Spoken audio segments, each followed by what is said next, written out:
Oh my God. Okay, I'm so sorry. The connection was interrupted. So we're gonna start from the beginning again. Okay. Welcome to English for Tourism class. In today's meeting, we're gonna discuss about the use of English for tourism industry on social media. Jadi penggunaan bahasa Inggris untuk bidang pariwisata di dalam sosial media itu memiliki banyak keuntungan, gitu ya. Keuntungannya bukan hanya dari salah satu pihak penyelenggara pariwisata, gitu ya, seperti pemilik hotel, penyedia jasa pariwisata, pemerintah, gitu ya, tetapi juga untuk turis itu sendiri. Nah, untuk turis, gitu ya, ada beberapa keuntungan dengan adanya sosial media atau memunculkannya industri pariwisata dalam sosial media. Yang pertama adalah dalam travel research. Jadi ketika turis ini merencanakan liburannya, gitu ya, dia pastinya akan mencari rekomendasi apa yang dia bisa lakukan di sosial media, gitu ya. Jadi misalkan bahkan ketika dia belum tahu mau ke kota apa, gitu ya, pasti dia akan melihat dari sosial media, gitu ya, dia akan ke kota mana, apa yang dia bisa lakukan di kota itu, nanti di kota itu makan apa, gitu ya, menginap di mana, gitu ya, apa yang dia bisa kunjungi, gitu. Nanti dan ini sangat mudah sekali untuk melihat banyak option, gitu ya. Artinya kalau misalkan zaman dulu sebelum adanya sosial media, rekomendasi untuk liburan, gitu ya, bisa didapatkan dari buku, tetapi buku ya hanya buku, gitu kan, satu edisi ya sudah, satu cetakan itu sampai ada cetakan ulang berikutnya ya isinya tetap sama, gitu. Tetapi dalam sosial media atau dalam budaya siber in general, we have lots of options, gitu ya. Jadi bahkan pilihan itu bisa setiap hari, bahkan setiap jam, atau mungkin setiap menit ada, gitu ya, yang pilihan-pilihan baru. Dan untuk turis juga, gitu ya, dia akan sebenarnya lebih percaya terhadap rekomendasi dari sesama turis dibanding dari penyedia jasa liburan, baik itu pemerintah, pegawai hotel, gitu ya. Biasanya sesama turis akan lebih percaya kepada turis. Makanya kenapa bukunya Trinity, Naked Travelers itu best seller, gitu ya. Karena orang-orang lebih percaya kepada sesama turis karena apa yang pengalaman, gitu ya, yang dia dapatkan dari liburannya itu adalah genuine, gitu. Bahkan nanti kalau terutama untuk ketika rekomendasi itu diberikan dari penyedia jasa pariwisata, gitu ya, pastinya di situ ada charge. Sedangkan ketika pengalaman itu diberikan dari sesama turis, gitu ya, nanti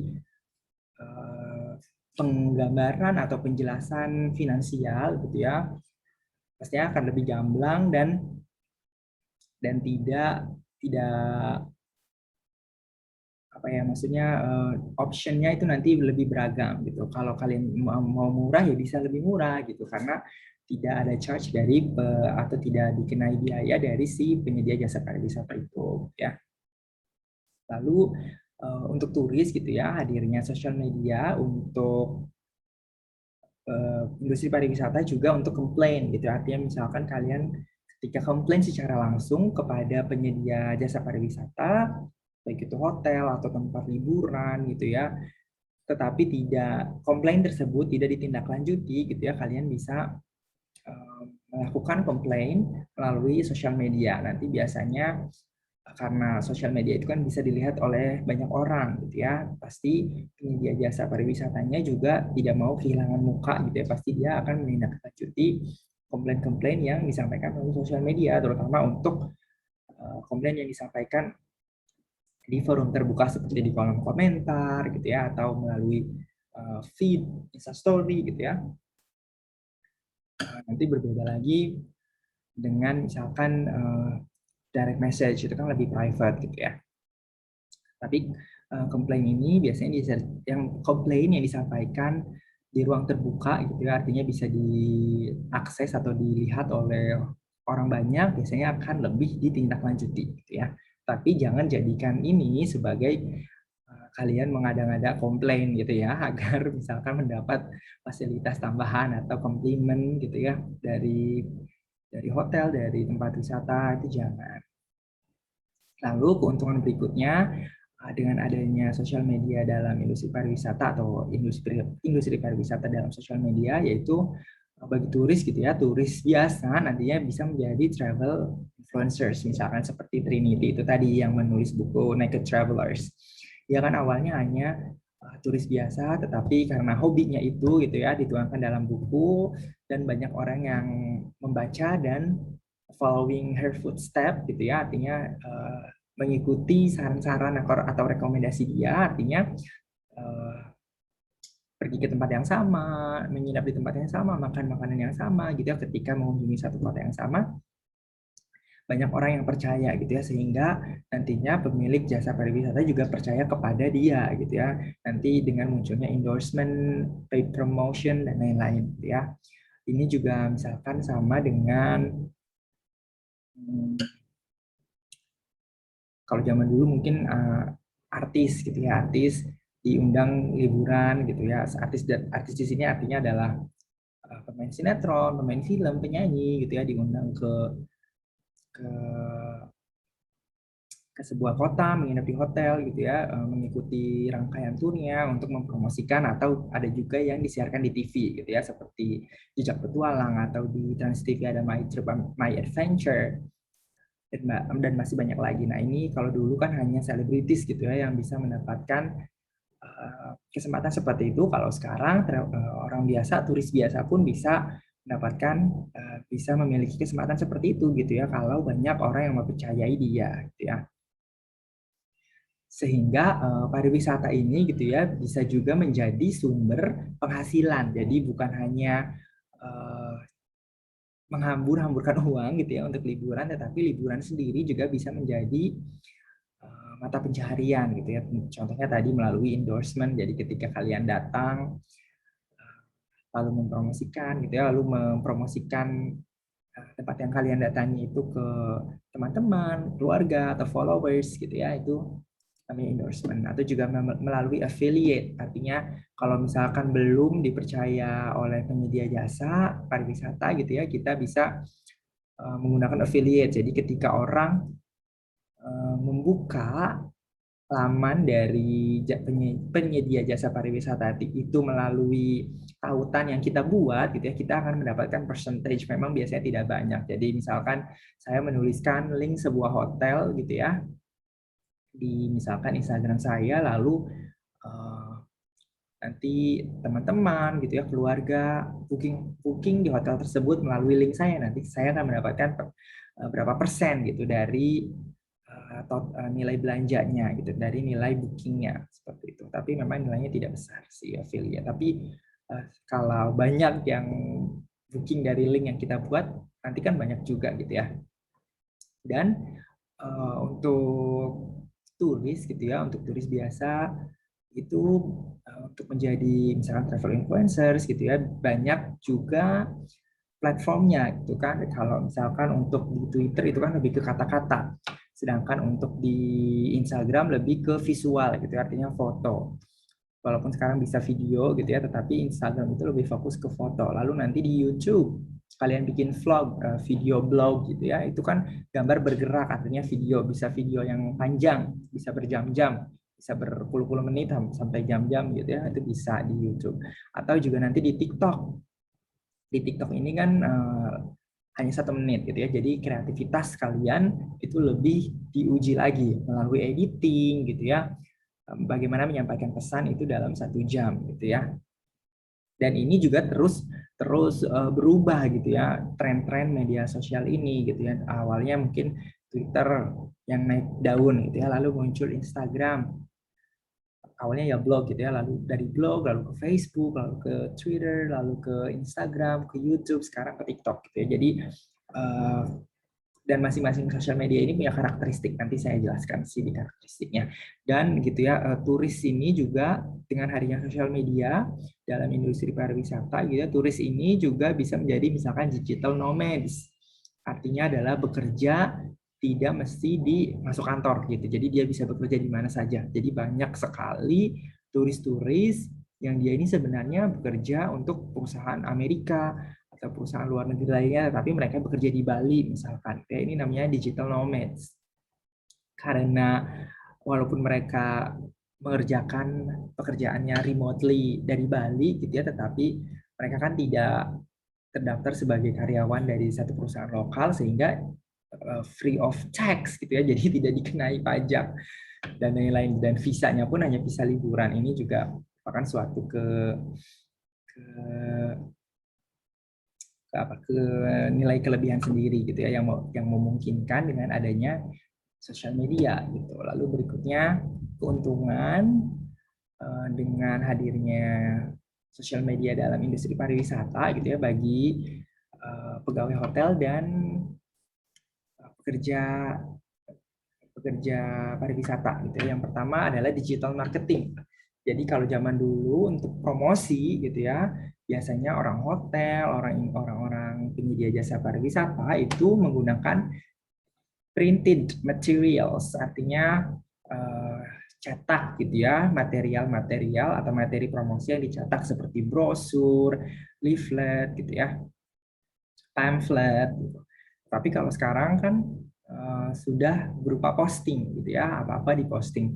Jadi mereka tidak perlu mencetak, tetapi memposting. Mempostingnya apa yang diposting gitu ya. Kalau dulu yang dicetak itu brosur, leaflet, kalau sekarang yang diposting adalah konten. Sehingga apa yang dibuat gitu ya, materi promosinya, kemampuan dalam produksi konten juga harus diperhatikan gitu ya, karena ini berbeda kan, walaupun mungkin membuat brosur, membuat leaflet juga sama-sama by computer gitu ya, tetapi kan ada yang berbeda dari softwarenya, dari aplikasi yang digunakannya gitu, itu kan berbeda. Lalu dari digital marketing gitu ya, kalau digital marketing itu kan lebih ke advertising, artinya adalah iklan gitu ya. Nah, dengan hadirnya sosial media gitu ya, industri pariwisata ini tidak tidak perlu diiklankan gitu ya. Tadi seperti yang sudah saya singgung, jadi sesama turis gitu ya menceritakan pengalaman mereka, lalu pengalaman mereka ini diikuti oleh turis lainnya. Jadi digital marketing untuk industri pariwisata melalui sosial media itu berubah dari iklan menjadi berbagi pengalaman gitu ya, atau testimoni. Nah, ini kenapa gitu ya? Karena iklan ini kan sudah muncul dari ratusan tahun yang lalu gitu ya. Kalau di Amerika sendiri dari 1700-an itu sudah ada iklan gitu ya. Makin sekarang gitu ya, orang makin pintar gitu ya. Mereka tahu apa yang mereka lihat itu adalah iklan, sehingga distrust, munculnya distrust atau ketidakpercayaan gitu, terhadap iklan, terutama untuk mungkin bagi millennials gitu ya, atau Gen Z yang segala sesuatunya sekarang itu lebih percaya ke review atau testimoni gitu ya. Jadi ketika melihat iklan itu malah tidak percaya. Nah, hadirnya sosial media gitu ya, ini memunculkan jadi kalau iklan itu kan nanti ada yang buatnya, ada agency gitu ya, ada model, ada aktor yang terlibat di situ. Sedangkan kalau digital marketing untuk industri pariwisata melalui sosial media itu artinya langsung dari turis ke sama turis gitu ya. Jadi ada lompatan dari kita menghilangkan middleman, artinya agency, production house, aktor itu kita hilangkan gitu ya, sehingga muncul lagi kepercayaan. Jadi nilai percayanya itu berubah dari iklan ke konten-konten testimoni atau review gitu ya. Selain itu gitu ya, tadi sudah saya singgung juga bagi teman-teman, bagi turis gitu ya, mereka bisa menyampaikan komplain yang melalui sosial media. Nah, ini juga kalau dan ini harus ditanggapi gitu ya oleh pekerja hotel atau penyedia jasa pariwisata dengan cermat. Artinya adalah ketika ada satu review buruk, ini nanti bisa mencegah atau membatalkan orang lain yang akan menggunakan jasa kita, ya. sehingga harus kita respon, harus kita tindak lanjuti. Nah,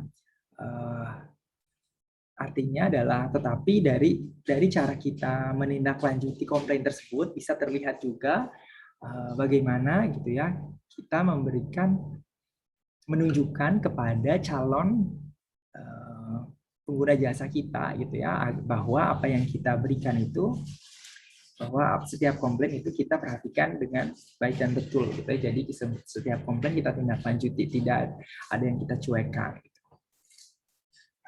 Dan ini justru akan menarik minat gitu ya dari calon turis yang lainnya.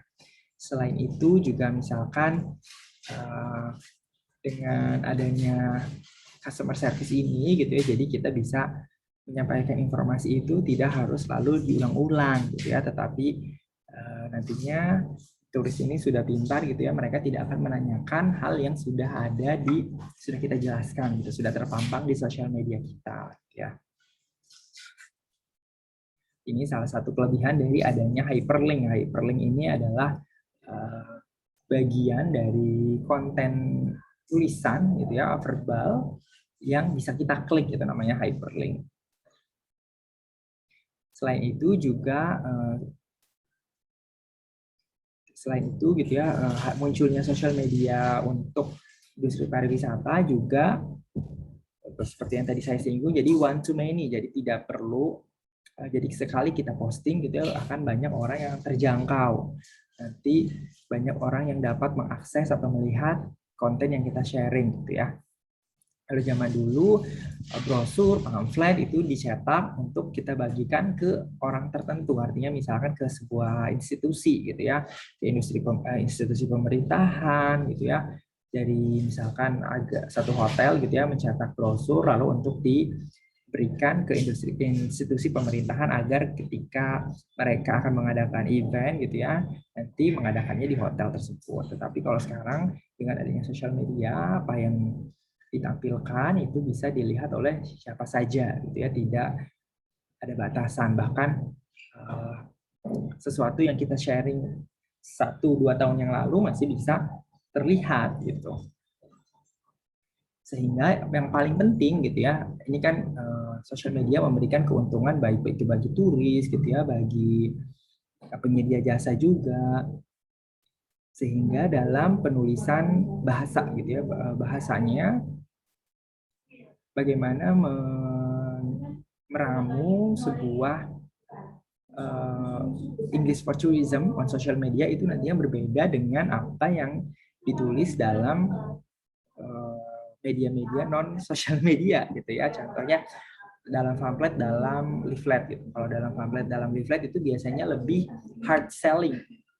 Di situ sudah tertera harga gitu ya dan lain-lain. Tetapi kalau dalam sosial media biasanya kan tidak gitu. Jadi kalau kamu mau booking, lihat harganya ya klik link ini gitu ya.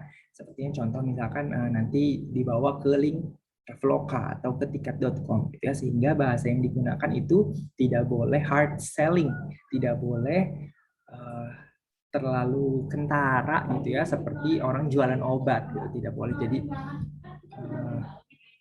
harus lebih soft gitu ya. Jadi biasanya bahasanya dituliskan dalam bentuk naratif ya, narasi atau recount. Recount ini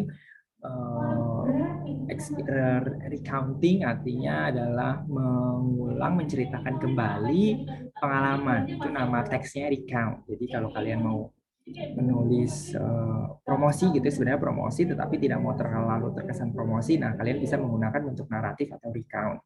Memang gitu ya, dari promosi sosial media ini nanti hasilnya tidak langsung secara instan, tapi itu biasanya gitu ya, apa yang kita baca di sosial media itu akan tertanam. Artinya ketika satu saat misalkan Desi melihat postingan Melanie tentang Bunaken gitu ya. Lalu nantinya saat Desi melihat, Desi belum punya rencana ke Bunaken gitu. Tetapi siapa tahu 1 tahun kemudian Desi dikirim kantornya ke sana gitu ya. Nah, nanti Desi ini akan melihat lagi, membuka kembali halamannya atau akunnya Melanie untuk melihat postingan-postingan Bunakennya Melanie gitu ya. Jadi seperti tabungan, gitu ya, seperti passive income jatuhnya. Nah, lalu bagaimana bahasa gitu ya, bahasa yang digunakan untuk masing-masing sosial media juga harus disesuaikan sesuai dengan karakteristik dari masing-masing sosial medianya. Kalau Instagram itu kan lebih fokus ke foto gitu ya. Nanti bahasanya lebih misalkan to the point gitu ya, tidak terlalu bertele-tele. Berbeda dengan misalkan kalau melalui Twitter. Twitter itu walaupun hanya 100, sekarang berapa? Sekarang 280 kata kalau nggak salah, huruf, 280 huruf, tetapi kan dia bisa utas gitu ya, bisa trend, nanti bisa langsung merunut, runtun gitu ya. Tapi kalau Instagram kan tidak, captionnya itu terbatas kata-katanya, sehingga biasanya nanti lebih lebih to the point. Berbeda lagi dengan Facebook. Facebook ini nanti penggunanya misalkan lebih ke senior gitu ya, artinya usia seperti orang tua kita gitu ya yang menggunakan Facebook. Jadi bahasanya disesuaikan, misalkan bisa lebih formal gitu ya, sedangkan yang dalam Instagram bisa lebih gaul, terutama untuk seperti TikTok gitu ya, nanti bahasanya menggunakan bahasa-bahasa yang kekinian gitu ya. Atau juga misalkan bisa melalui WhatsApp gitu ya, tetapi WhatsApp ini kan nomor kita harus disimpan dulu agar konten yang kita bagikan melalui WhatsApp ini bisa terlihat gitu ya. Nomor kita harus disimpan, artinya WhatsApp ini efektif untuk menjaga relasi dengan klien gitu ya, artinya agar menjadi klientel atau recurring klien. Jadi nantinya orang tersebut akan datang lagi kembali ke hotel kita gitu ya. Nah, lalu ada dua jenis konten gitu ya yang bisa dibagikan, baik itu konten visual ataupun verbal gitu ya. Adalah konten jualan, artinya memang yang ceritakan tentang atau mendeskripsikan apa yang kita jual gitu ya. Misalkan kita bekerja di hotel, ya fasilitas apa saja yang ada di hotel itu gitu ya. Tetapi jangan, karena sosial media ini kan seperti buku harian gitu. Jadi setiap hari harus ada postingan. Jangan kita mencoba memasukkan segala sesuatu atau semua fasilitas dalam satu postingan, tidak gitu ya. Jadi bisa kita dalam satu postingan fokus di misalkan di kamarnya, lalu nanti besok di bagian poolnya, nanti besok di bagian restorannya gitu ya. Tapi agar orang tidak bosan, ini kok postingannya jualan terus gitu ya, nanti bisa diganti dengan shareable. Shareable ini adalah konten-konten yang nanti bisa dibagikan ulang oleh followers kita. Misalkan ketika hari Kartini gitu ya, kita membuat konten hotel bla bla bla bla mengucapkan selamat hari raya, selamat lahir hari Kartini, habis gelap terbit terang, emansipasi wanita dan lain-lain. Nantinya gitu ya, konten tersebut punya kesempatan lebih banyak untuk di posting ulang oleh followers kita, sehingga followers dari followers kita yang membagikan ulang konten kita itu juga ikut melihat konten kita gitu ya. Lalu berikutnya copywriting. Nah, copywriting ini ke fokus ke bagian verbal dari, nah disinilah peran English for Tourism gitu ya, artinya bagaimana kita meramu unsur-unsur kebahasaan materi dalam materi kita gitu ya. Misalkan ada yang namanya AIDA, jadi attention, interest, desire, action. Ini satu. Jadi ada istilah lain juga untuk merunut pada konsep yang sama gitu ya. Ada hook, sing, ada AIDA ini gitu ya. Jadi nanti istilahnya berbeda-beda, tetapi sebenarnya konsepnya sama. Ada hook, sing, dan satu lagi saya lupa. Jadi yang pertama itu kita harus mengambil perhatian dari pembaca atau calon turis gitu ya, dengan bahasa kita. Jadi biasanya kita mulai dengan sesuatu yang bombastis gitu ya. Lalu setelah orang tertarik gitu ya, lalu kita berikan informasi yang informatif di situ apa gitu ya. Setelah itu kita harus menimbulkan keinginan, menggugah keinginan mereka gitu ya. Dapatkan diskon 50% di hotel kami gitu ya. Lalu dengan diskon 50% itu apa yang kita dapat gitu ya. Nah, itu kita menjabarkan apa hal-hal yang menarik. Setelah kita menarik, desire itu akan muncul gitu ya.